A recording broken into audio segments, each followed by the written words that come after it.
It's an odds-on bet that we won't forget the year 2020. Though truth to tell, it began quite well, with plans for the future aplenty. A concert, a play, a weekend away for some luxury credit card buying. Trips overseas with flip-flops or skis, depending on where we were flying. For all kinds of sports on pitches and courts, the outcome we tried to compute.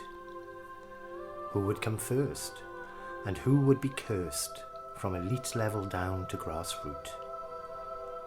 In restaurants and pubs, in cafes and clubs, all places we love to frequent.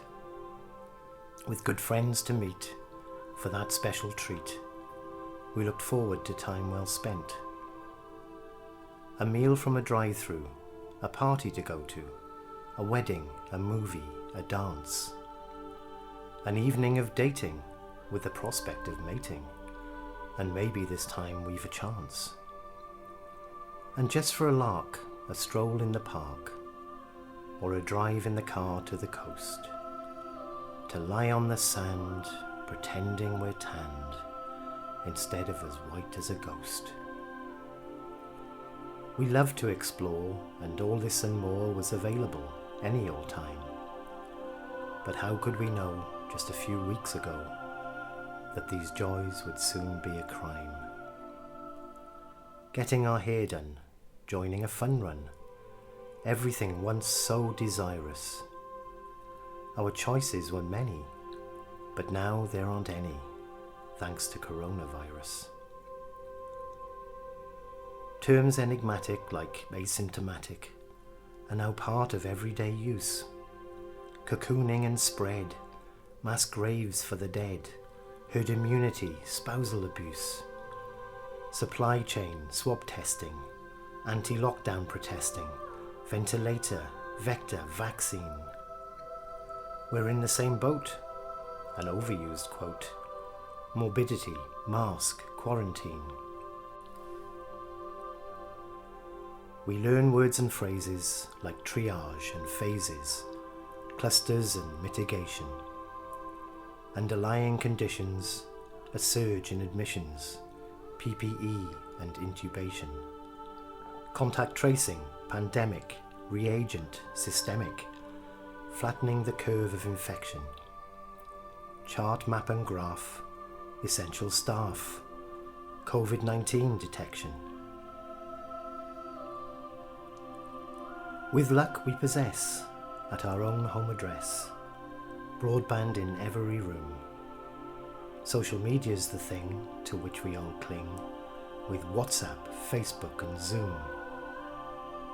Fast Wi-Fi speed, that's what we need to keep the family sane.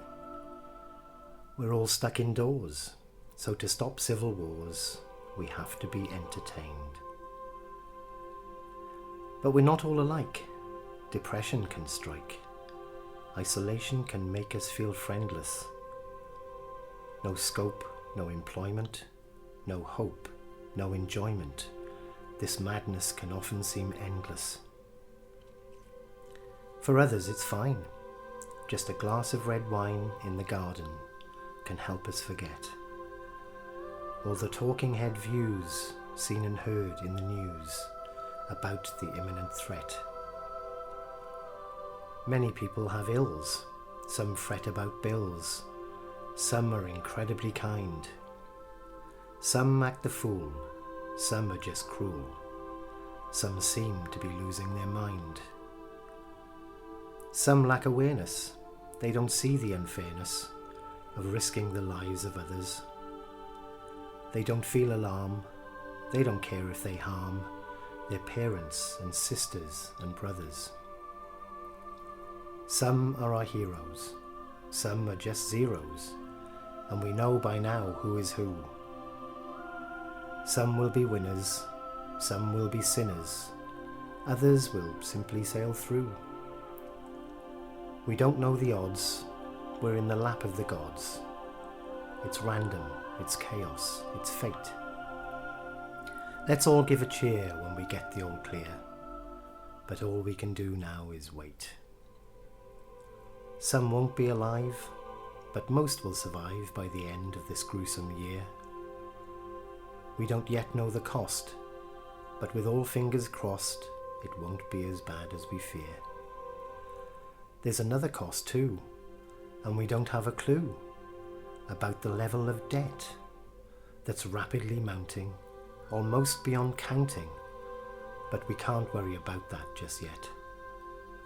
So let's hope for salvation for every nation, even those led by madmen.